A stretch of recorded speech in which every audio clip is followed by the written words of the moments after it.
Le vent hurlait comme une bête affamée à travers les canyons de pierre grise, arrachant la chaleur du corps d'Élise avec une cruauté méthodique. Chaque rafale glaciale était un coup de poignard, un rappel brutal de sa solitude. Sous la mince étoffe de sa robe usée, le poids de sa grossesse était un fardeau constant, une ancre qui l'attirait vers le sol rocailleux. La peur était un poison froid dans ses veines, plus mordant encore que le gel qui commençait à ourler les bords de son châle. Derrière elle, dans le crépuscule mourant, elle croyait entendre l'aboiement lointain des chiens. Ou peut-être n'était-ce que le sang qui pulsait dans ses oreilles, un tambour funèbre martelant le rythme de sa fuite désespérée. Il la chassait. Des hommes sans visage, au cœur aussi dur que les rochers sous ses pieds, appâtés par leur promis pour la capture de son défunt mari, Thomas. Mort ou vif. Et maintenant qu'il était mort, abattu lâchement alors qu'il tentait de prouver son innocence, il la voulait elle. Pour l'exemple, disait-il. Pour les mensonges qu'il prétendait qu'elle cachait. Une pierre roula sous sa botte éculée et son équilibre précaire la trahit. Elle tomba lourdement, le souffle coupé, une douleur fulgurante traversant sa hanche. Un cri rauque s'échappa de ses lèvres, aussitôt avalé par le vent gémissant. Elle resta là, affalée dans la poussière et les broussailles épineuses, les paumes écorchées, le désespoir la submergeant enfin. C'était la fin. Ils allaient la trouver ici, faible et brisée. Elle posa une main tremblante sur son ventre arrondi, un geste de protection instinctif pour la seule chose qui lui restait de Thomas, la seule raison pour laquelle elle avait continué à se battre. Une larme chaude traça un sillon sur sa joue glacée. Elle ferma les yeux, s'attendant à entendre le fracas des bottes, le grognement des chiens, la voix triomphante de ses poursuivants. Au lieu de cela, elle ne perçut qu'un silence soudain et profond, comme si la montagne elle-même retenait son souffle. Lorsqu'elle rouvrit les yeux, une ombre se dressait au-dessus d'elle. Ce n'était pas l'un des chasseurs de primes. La silhouette était plus haute, plus large, découpée sur le ciel violacé comme un chêne ancien. L'homme portait des peaux et du cuir usé, une longue carabine reposant nonchalamment dans le creux de son bras. Son visage était caché par une barbe épaisse et des cheveux en désordre, mais ses yeux, même dans la pénombre, brillaient d'une intensité calme et pénétrante. Il ne dit rien, se contentant de l'observer, son regard balayant sa forme recroquevillée, son ventre proéminent, la panique qui devait se lire sur son visage. La peur d'Élise changea de nature, passant de la certitude de la capture à l'incertitude terrifiante de l'inconnu. Cet homme des montagnes pouvait être pire encore que les autres. Un sauvage, un ermite rendu fou par la solitude. Elle tenta de se relever, de ramper en arrière, mais ses membres refusaient d'obéir. L'homme fit un pas en avant, et elle tressaillit. Il s'arrêta, comme s'il comprenait sa terreur. Puis, lentement, il posa sa carabine contre un rocher et lui tendit une main calleuse et énorme. Sa voix, quand elle arriva enfin, était grave et rugueuse, comme le grondement de la pierre. Le blizzard arrive. Vous mourrez ici. Il n'y avait aucune menace dans ses paroles, seulement l'énoncé d'un fait brutal et inévitable. Élise hésita, son esprit tourbillonnant. Faire confiance à cet inconnu ou attendre une mort certaine? Le hurlement du vent sembla lui donner la réponse. Avec une dernière parcelle de force, elle plaça sa main tremblante dans la sienne. Sa poigne était ferme, solide, et il la souleva sans effort apparent, la remettant sur ses pieds chancelants. Il ne la lâcha pas tout de suite, attendant qu'elle retrouve un semblant d'équilibre. Il récupéra sa carabine et, d'un simple hochement de tête, lui indiqua une direction à peine visible dans l'obscurité grandissante. « Ma cabane n'est pas loin. » Il commença à marcher, son pas sûr et régulier, s'attendant à ce qu'elle le suive. Élise jeta un dernier regard par-dessus son épaule, vers la vallée d'où elle venait, puis elle se tourna et emboîta le pas à l'homme silencieux, s'enfonçant plus profondément dans le cœur sauvage et inconnu de la montagne. Chaque pas était une prière silencieuse, un acte de foi désespéré en un étranger qui représentait peut-être son unique et dernier salut. L'air se fit plus dense, plus froid, et les premiers flocons de neige se mirent à tournoyer dans les ténèbres, effaçant ses traces derrière elle comme si elle n'avait jamais existé. La cabane était à peine plus qu'une tache sombre contre l'obscurité, un assemblage de rondins bruts qui semblaient avoir poussé là, comme les pins qui l'entouraient. Une mince volute de fumée s'échappait d'une cheminée de pierre, une promesse de chaleur qui fit frissonner Élise d'anticipation et de soulagement. L'homme, qu'elle n'osait pas encore nommer même dans ses pensées, poussa la lourde porte de bois qui pivota en grinçant. L'intérieur était spartiate mais propre. Une seule pièce, dominée par une cheminée en pierre où des braises rougeoyaient doucement. Un lit rudimentaire couvert de fourrure occupait un coin, une table et deux chaises en bois brut le centre. Des étagères le long d'un mur contenaient quelques pots en terre cuite, des outils et des paquets bien ficelés. L'endroit sentait le pain, la fumée de bois et quelque chose de musqué, l'odeur de la solitude. L'homme posa sa carabine contre le mur et se dirigea vers le foyer. Sans un mot, il ajouta une bûche aux braises, qui s'enflammèrent aussitôt en crépitant, projetant des ombres dansantes sur les murs. La chaleur se propagea lentement dans la pièce, une caresse bienvenue sur la peau gelée d'Élise. Elle resta près de la porte, incertaine, ruisselante de neige fondue, se sentant déplacée dans ce sanctuaire masculin et sauvage. Il se tourna vers elle, son visage buriné illuminé par les flammes. Pour la première fois, elle put voir ses traits plus clairement, des pommettes hautes, un nez droit, des yeux d'un gris orageux qui semblait avoir tout vu. Il n'était pas vieux, peut-être une dizaine d'années de plus qu'elle, mais la vie l'avait marqué de rides profondes au coin des yeux et sur le front. « Asseyez-vous, dit-il, désignant l'une des chaises. Sa voix était toujours aussi grave, mais elle contenait moins de rudesse que de lassitude. Élise obéit, s'affaissant sur la chaise avec un gémissement involontaire. La douleur dans sa hanche était devenue une brûlure lancinante. Il lui tourna le dos et s'affaira près d'un petit poêle. Le cliquetis du métal et le bruit de l'eau versée remplirent le silence. Il lui apporta une tasse en étain fumante. C'était un bouillon simple, fait d'herbes et de racines, mais il était chaud et réconfortant. Elle le but à petites gorgées, sentant la chaleur se répandre dans son corps épuisé. Il s'assit en face d'elle, sans la regarder directement, fixant plutôt le feu. Ils restèrent ainsi un long moment, le seul son étant le crépitement des flammes et le mugissement du blizzard qui se déchaînait maintenant à l'extérieur.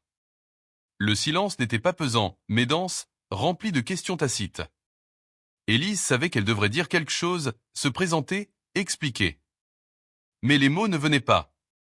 La vérité était trop dangereuse, le mensonge trop épuisant. « Je m'appelle Silas », dit-il finalement, sa voix brisant la quiétude. Il n'attendait pas de réponse, c'était une simple offrande. « Élise », murmura-t-elle, sa propre voix lui semblant étrange et fragile. Il hocha la tête, un mouvement à peine perceptible. « Reposez-vous, Élise. Personne ne vous trouvera ici cette nuit. » La façon dont il prononça son nom, avec cette lenteur grave, était étrangement rassurante. Il se leva et se dirigea vers le lit. Il prit une épaisse fourrure d'ours et la déposa sur la chaise à côté d'elle. Puis, il prit une autre couverture, plus mince, et s'installa sur le sol près du foyer, le dos contre le mur, sa carabine à portée de main. Il lui avait donné son lit. Ce geste simple, cette abdication de son confort pour une étrangère, toucha Élise plus profondément que n'importe quelle parole de réconfort. Elle le regarda s'installer pour la nuit, un gardien silencieux posté entre elle et le monde hostile. Épuisée, endolorie, mais pour la première fois depuis des semaines, sentant une infime parcelle de sécurité, elle s'enveloppa dans la fourrure chaude et s'endormit au son de la tempête et de la respiration régulière de l'homme nommé Silas. Les jours qui suivirent se fondirent les uns dans les autres, rythmés par la fureur du blizzard qui maintenait le monde à distance. La cabane devint un univers clos, un refuge hors du temps. La routine de Silas était simple et immuable. Il se levait avant l'aube, entretenait le feu, vérifiait ses pièges près de la cabane et passait des heures à travailler le bois ou à réparer son équipement avec une patience infinie. Il parlait peu, ses paroles étant aussi économes et fonctionnelles que ses gestes. Il ne posait aucune question sur son passé, sur son ventre qui s'arrondissait de jour en jour, sur les ombres qui hantaient parfois son regard. Cette absence de curiosité était un cadeau inestimable. Elle lui permettait de respirer, de guérir, sans avoir à revivre son calvaire par le récit. Élise, de son côté, commença à trouver sa place dans ce silence partagé. Au début, elle se contentait d'observer, trop faible et méfiante pour faire plus. Elle le regardait sculpter de petits animaux dans des chutes de bois, ses grandes mains rudes se mouvant avec une délicatesse surprenante. Elle le regardait recoudre une déchirure dans sa chemise avec un fil grossier, le front plissé de concentration. Peu à peu, elle commença à participer. Elle balayait le sol avec un balai de fortune, elle triait les herbes séchées qu'il rapportait, elle apprenait à préparer le ragoût simple mais nourrissant qui constituait leur repas du soir. Chaque tâche était une petite victoire contre l'inertie du chagrin et de la peur. Il communiquait par des gestes, des regards. Un hochement de tête pour la remercier d'avoir rempli la bouilloire.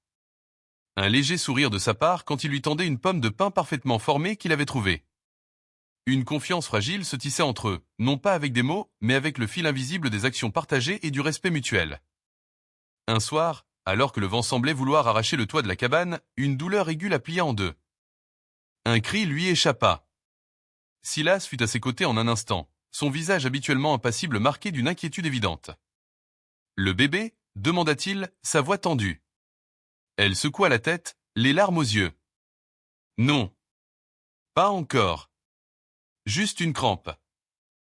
Il ne la quitta pas.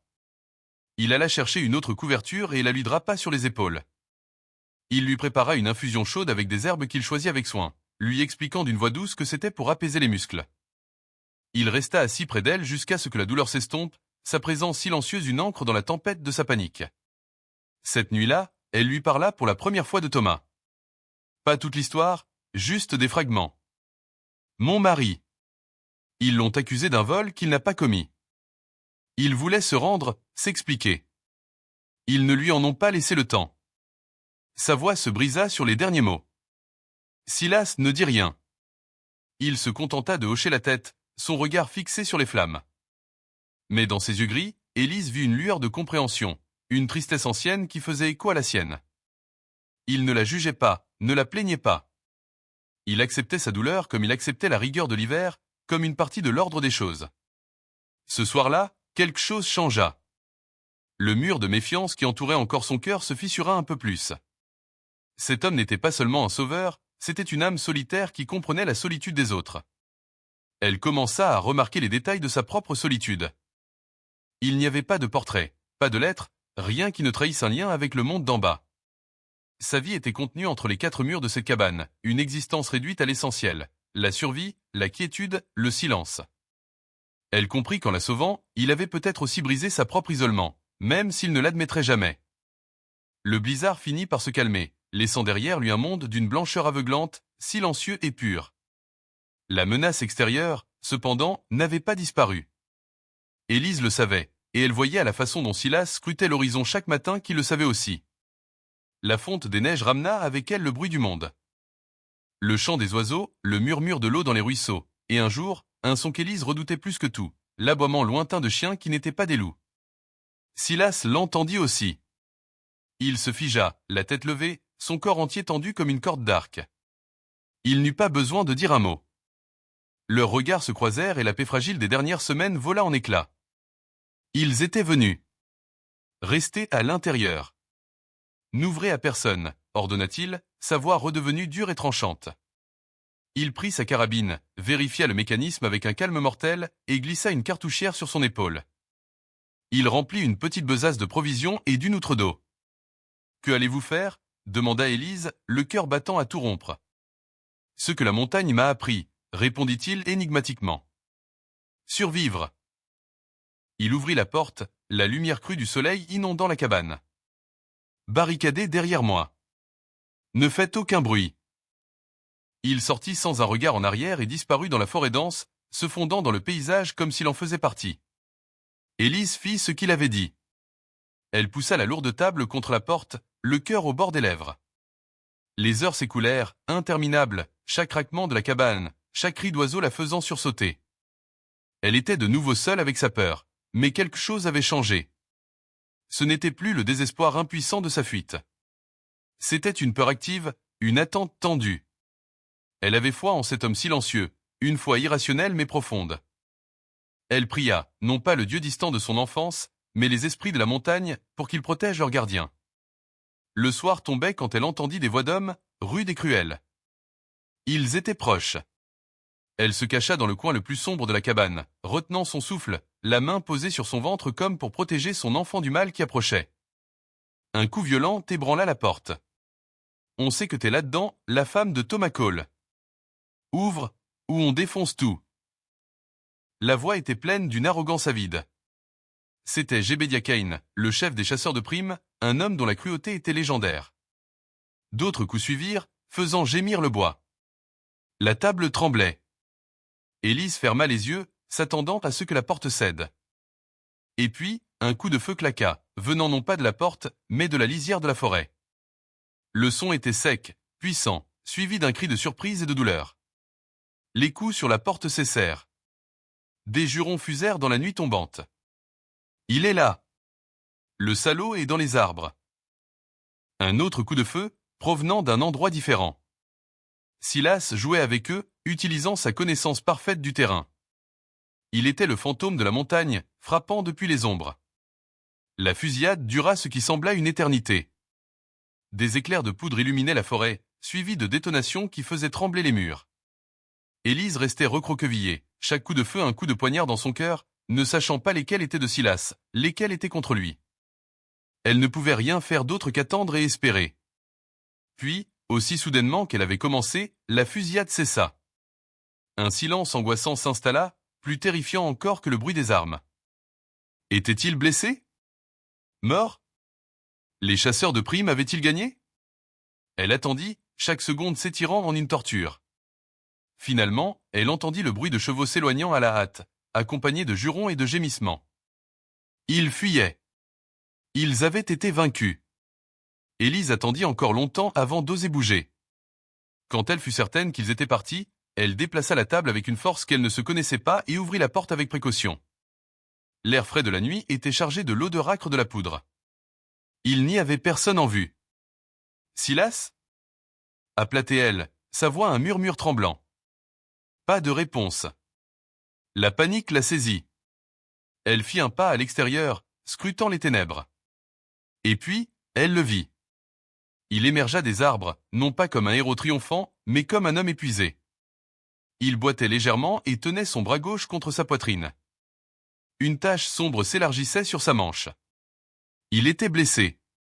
Elle se précipita vers lui, oubliant sa propre peur. « Vous êtes blessé !» Il fit un signe de la tête, le visage crispé par la douleur. « Ce n'est qu'une éraflure. Ils ne reviendront pas. La montagne leur a fait peur. » Il s'appuya lourdement sur elle pour atteindre la cabane. À l'intérieur, à la lumière de la lampe, elle vit que l'éraflure était une vilaine entaille le long de son avant-bras, qui saignait abondamment. Sans hésiter, elle prit les devants. Elle le fit asseoir, alla chercher de l'eau propre et des linges. Elle déchira une bande de sa propre chemise de nuit, le seul tissu propre qu'elle possédait. Ses mains tremblaient, mais sa détermination était ferme. Elle avait passé des semaines à être protégée, c'était à son tour de protéger. Elle nettoya la plaie aussi doucement qu'elle le put. Il grimaça mais ne protesta pas. Pendant qu'elle pansait son bras, leurs regards se croisèrent. Dans ses yeux, elle ne vit plus seulement un protecteur stoïque, mais un homme vulnérable. Et dans les siens, il dut voir non plus une fugitive effrayée, mais une femme forte, capable de faire face à l'adversité. Quand elle eut fini, elle resta agenouillée devant lui, sa main encore posée sur son bras bandé. « Merci, Silas » murmura-t-elle, les larmes lui montant aux yeux. « Vous nous avez sauvés. » Il posa sa main valide sur la sienne. Son contact était chaud, rassurant.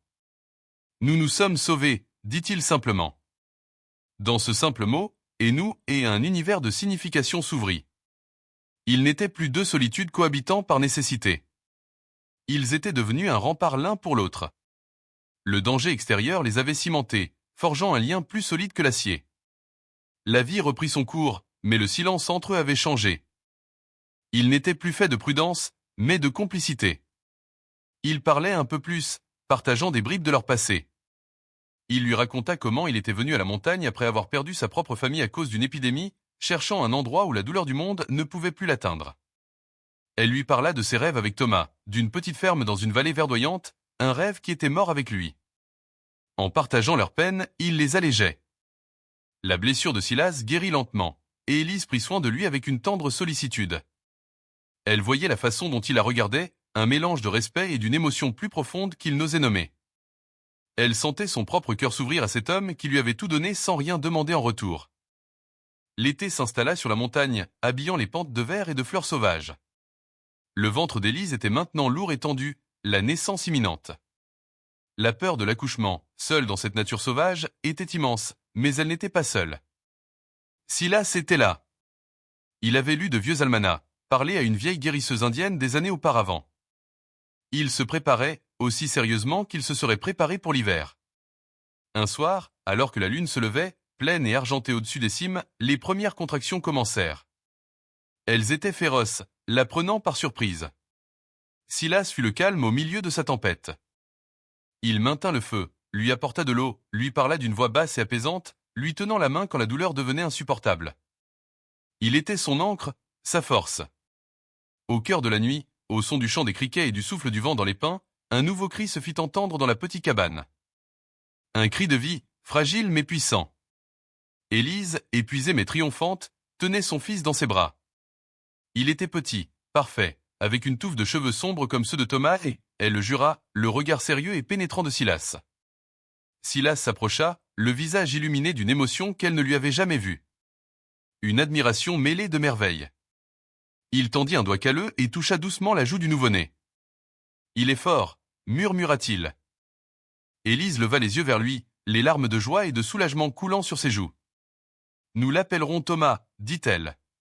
Puis, elle ajouta, sa voix à peine audible, « Thomas Silas Cole. » Un léger sourire étira les lèvres de Silas. C'était la première fois qu'elle le voyait vraiment sourire. Ce sourire transforma son visage buriné, y allumant une lueur de chaleur et de bonheur pur. Dans les jours qui suivirent, une nouvelle routine s'installa, centrée sur le bébé. La cabane, autrefois un havre de silence, était maintenant remplie des petits bruits de la vie. Silas se révéla étonnamment adroit avec le nourrisson, le berçant quand il pleurait, fabriquant pour lui un petit berceau en bois de saule. En les regardant tous les deux, l'homme de la montagne et le petit bébé, Élise sentit une paix profonde s'installer en elle. Elle avait fui le monde des hommes pour échapper à la mort et à l'injustice. Elle avait trouvé refuge dans les bras d'un homme qui avait fui ce même monde pour échapper à son chagrin. Et ensemble, au milieu de cette nature sauvage, ils avaient créé quelque chose de nouveau. Un foyer. Une famille. Le monde extérieur était encore vaste et parfois cruel, elle le savait. Les chasseurs de primes pouvaient revenir. L'avenir était incertain. Mais en regardant Silas tenir son fils près du feu crépitant, son visage baigné d'une lumière tendre, Élise comprit qu'elle n'était plus une veuve fuyant son passé. Elle était une mère protégeant son avenir. Elle n'était plus seule. La montagne les avait mis à l'épreuve, elle les avait brisés, puis elle les avait réunis. Et ici, dans le silence bienveillant des hauts sommets, une nouvelle vie, pleine d'un espoir discret mais résilie, ne faisait que commencer.